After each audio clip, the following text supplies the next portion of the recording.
մեծացել է ու գնալով ավելանում է, բայց 100 հետևող գալիս է 500 հետևողներ դրանով միգուցե որ ինչ-որ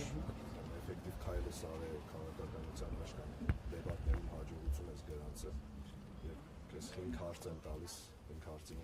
պատասխան չունես մի խոսքով կարծում եմ մեր գյումրեցիները վերլուծություններ արել են դեբատներից Քարոզ Արշավիցյանը վերլուծություններ արել այն չի որ հիմա մենք այս շփազրույցի ընթացքում մարդկանց մոտ ինչ-որ կարծիք կամ տպավորություն փոխենք մարդիկ բավականին երկար ժամանակի արդեն իրենց ընդունությունը իրենց որոշումը կայացրել են Սպանցվել տեսնենք մի քանի ժամ Պարոն Խիթարյան, այսպիսի լուր տարածվեց, այսպիսի լուր տարածվեց Ապոչև խանգարը միասնական տեխնացու կա, որը Բարտուն Գրիգորյանն է, իսկ դուք շարժումը այսպես անելու եք դեպի շարժումը անելու եք դեպի Երևան։ Ես նման բան չեմ լսել ասած, որովհետև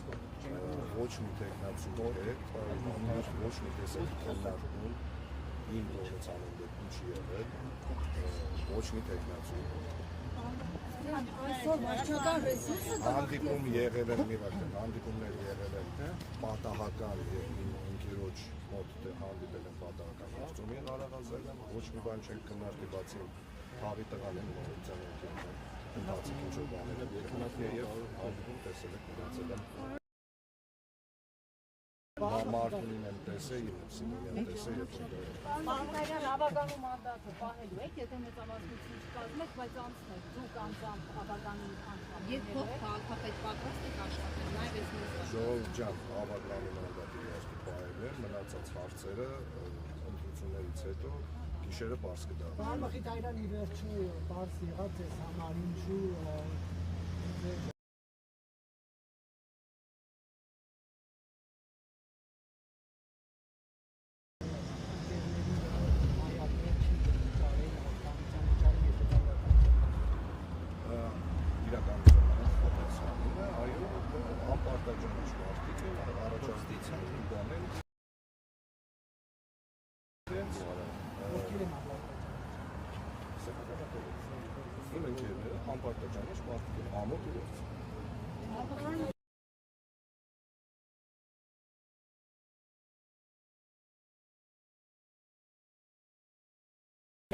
Այսօր ի վերջո վարչական ռեսուրսը կհաղթի, թե ընդդիմադիր տեխնացուները կհաղթեն Գյումրիում։ Ամեն ինչ գյումրեցիների ձեռքում է եւ ոչ մի վարչական ռեսուրս չի կարողանալու դիմակայել, եթե մարդիկ տնից դուրս գան ու գան ընտրության։ Բարձր մասնակցության դիմաց ոչ մի բան, ոչ մի վարչական ռեսուրս, ոչ մի այն նախորդ ճեպազրույցի ժամանակ քննչականի մոտ սա արտահայտություն եղավ, ջավախքի ցնդիկներ են բերում։ Հիմա ոչ մի նման դե գիտեմ, ուղղակի լեզվի սայտակում էր, ես ջավախքեցի շատ լավ ընկերներ ունեմ։ Գիտեմ, որ Սարիկն է ջավախքեցի լավ ընկեր ունի եւ տեսնենք թե ինչ է լինելու վերջում, էլի։ Ինչպես իշխանության տեխնացուին անձնական դաշնամի համարում եք։ Ոչ։ Խիթարյան, ինչպես եք, եթե դառնաք քաղաքապետ, ինչպես եք պատկերացնում ձեր եւ Նիկոլ Փաշինյանի աշխատանքը, մենք տեսնում ենք ընդդիմադիր քաղաքապետների, ովքեր գնում եւ դիմավորում են նրան, երբ մարդ է այցելում։ Դուք ինչպես եք Ծաղկե փնջերից ինչպես եք հրաժարվել, թեև մենք նաև հրաժարվածներին ունենք մեր տեսադաշտում եւ ամենայն դեպս աշխատում ենք։ Կարծում եմ Նիկոլ Փաշինյանը ինչ որ մի կերպ պիտի դիմանա։ Հանդուրժի ձեզ։ Այո, ես ծաղկե փունջ սովորաբար նվիրում եմ կանանց, պաշտոնյա կանանց աշխատում եմ չնվիրել, որպեսզի դա չդիտարկվի որպես ինչ որ յուրահատուկ վերաբերմունք, իսկ Նիկոլ Փաշինյանին ծաղկե փունջ նվիրել չեմ պատրաստվում։ Նիկոլ Փաշինյանը գիտե հիշեցնեմ ձեզ որևէ պաշտոն չունի։ Աշխատանքային այցով կա նման, կներեք, Նարեկ ջան, չկա նման կանոնակարգ, որ տեղական ինքնակառավարման մարմինների ղեկավարը պետք է դուրս գա եւ դիմավորի, որովհետեւ իրենք ոնց իրեն է ժողովուրդը ընտրում, այդպես էլ տեղական ինքնակառավարման մարմնի ղեկավարին է ժողովուրդը ընտրում, իրենք ուղիղ փոխկապակցվածություն, հիերարխիկ իրար հետ չունեն։ Պարոն Խիթարյան, դուք ձեզ կներեք, պարոն Խիթարյան, դուք ձեզ իսկապես ընդդիմադիր եք համարում։ Ինչպես։ Դուք ձեզ իսկապես ընդդիմադիր եք համարում, որտեղ օրինակ Վարդան Ղուկասյանը երեք նշում է, որ եթե իսկապես ընդդիմադիրներ են, եթե ձեզանից մեկը իրենից բարձր ձայներ հավաքի, նա պատրաստ է իսկական ընդդիմադիրների հետ միանալ, եթե բայց ինքը առանց պաշտոնի, առանց որևէ ցանկության, իսկ եթե օրինակ ինքը հավաքի բարձրացնայիններ եւ իսկական ընդդիմադիրները, այսպես ասած, չմիանան իրան, ուրեմն ամեն ինչ Աստված է, ամեն ինչ պարզ է։ Պարոն Ղուկասյանի հետ ամենայն հավանականությամբ ընտրություններից հետո ես կհանդիպեմ, իրար հետ կքննարկենք։ Պատրաստ եք բայց իրան միանալ։ Բոլոր ընդդիմադիր թեկնածուների հետ ընտրություններից հետո ես պատրաստվում եմ հանդիպել։ Շանսերը Իսպանիան ինչքան է գնահատում տարբեր սոցհարցումների արդյունքներ հրապարակվեցին։ 2021 թվականին էլ տարբեր սոցհարցումներ կային ու իրականությունը բարև ձեզ տարբեր սոցհարցումներ եղել են 2021 թվականին եւ այդ տարբեր սոցհարցումները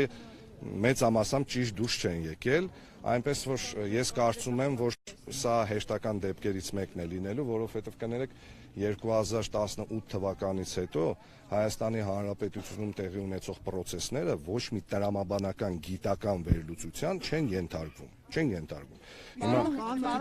ինչու 2012-16 թվականների ընտրություններին չէի գալիս հանուն Գյումրու զարգացմանը մասնակցեիք եւ այս ձեր ծրագիրը, որ հիմա պետք է անեք Գյումրին զարգացնելու համար, այդ ժամանակ անեք, որովհետեւ այդ ժամանակ էլ խնդիրներ կային։ Նարեկ ջան, ես 2012 թվականին 15 տարով ավելի ջահել եմ եղել,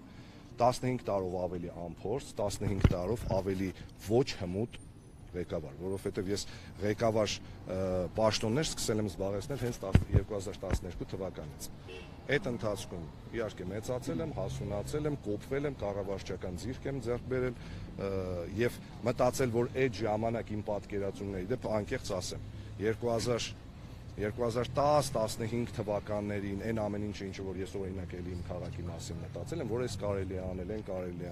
Հիմա որ հետ հայացք եմ գցում, հասկանում եմ, որ իմ պատկերացումները շատ թերի են եղել։ Մի հարցը ես ղեկավար եք, հիմա դուք հմուտ ղեկավար եք, ասացիք այդ տարիներին հմուտ չեք։ Ես կարծում եմ, որ Կթողեք ջանս մի քիչ էլ մենք հարց տանք, հա։ Մի հարց, խնդրում եմ ասեք, դուք անդադ ակնարկում եք, որ այս ընտրություններին դուք ընդ որում միակ տեխնացուն եք, որ ասում եք, եթե ինձ չեք հավանում, ձեր դուրը չեմ գալիս, մեկ ուրիշ ընդդիմադիրի, բայց երբեք ԿՊ-ի։ Դուք համարում եք, որ այս ընտրությունները հատկապես ԿՊ-ին հեռացնելու իշխանական տարբեր օղակներից հեռացնելու միջոց են, թե սրանք քաղաքային ընտրություններ են, քաղաքային կյանքը բարեկարգելու, որովհետև ժամանակին ասֆալտ թափելով, նստարաններ փոխելով էին մարդկանց փորձում դուր գալ, բայց ձեր Վարդան Ղուկասյանի հայտարարությունները դրանք շատ ավելի գլոբալ են, քաղաքական են եւ մի քիչ ավելի ուրիշ կոնտեքստներ ունեն։ Տեսեք, այս ընտրություններում հաղթանակի մասին երազում է անկեղծ, ու այս հաղթանակը ամենաշատը պետք է իշխող ուժին, որովհետև մենք շատ լավ հասկանում ենք, որ մեր երկիրը հեշտական օրհասական փուլում է գտնվում եւ շատ կարեւոր որոշումներ կայացնելու ժամանակահատվածում։ Կառավարության ղեկավարը, իշխող ուժի ղեկավարը մեր բոլորի անունից պատրաստվում է գնալ ու արդեն հայտարարել է, որ ինքը պատրաստ է ինչ-որ փաստաթղթերի տակ իր ստորագրությունը դնել։ Ոչ մեկ ես վստահ եմ, որ նույնիսկ Սարիկ Մինասյանը ծանոթ չի, որը շատ ավելի արագ դարձավ քաղաքացիական պայմանագիր կուսակցության ջատագով, քան 7 տարի առաջ այդ մարդու հետ քայլողները։ Հիմա այդ մարդկանց այստեղ հաղթանակը պետք է, որպեսզի իրենք թոս փչեն, թե սեփական երկրի ժողովրդի, թե միջազգային հանրության աչքերում, որ իրենք լեգիտիմություն ունեն։ Իրենք լեգիտիմություն ունեն մեր բոլորի փոխարեն ինչ-որ որոշումներ կայացնելու համար։ Ըստ այդմ իմ խոսույթի մեջ անընդհատ եղել է թե քաղաքային, թե քաղաքական հռետորաբանություն։ Ես նույնը նկատել եմ այո նաև պարոն Ղուկասյանի հռետորաբանության մեջ։ Իմ գիծը ու իմ պատկերացումները այդ ամեն ինչի մասին հետևյալն է։ Այո, մենք ամեն ինչ պիտի անենք ու արել ենք վստահ եմ այս ընթացքում, որպեսզի Գյումրին չունենա քաղաքացիական պայմանագիր կուսակցությունը ներկայացնող քաղաքապետ։ Այո, ես կոչ եմ արել միշտ ու հիմա էլ եմ կոչ անում տնից դուրս գալ, գնալ ընտրությունների, շատ լավ օր է, արևոտ օր է, աչքերսը չեմ կարողանում նորմալ բացել։ Եկեք ընտրության մասնակցեք, ձեր քվեն տվեք, որովհետև ձեր փոխարեն ոչ մեկ իրավունք չունի որոշում կայացնելու թե Գյումրիի ապագայի վերաբերյալ, թե Հայաստանի Հանրապետության։ Հայաստանի ապագան Գյումրիից է սկսվել փոխվել եւ մեզ մցրել է 7 տարի ծանր ճգնաժամային վիճակում, կորցրել ենք Արցախը, թշնամին 3 տարի, 4 տարի արդեն երկրի ներսում է։ Հիմա Գյումրիից հնարավոր է այդ սրբագրումը, մաքրումը, թե ոչ, այս ընտրությամբ։ Ես այդքան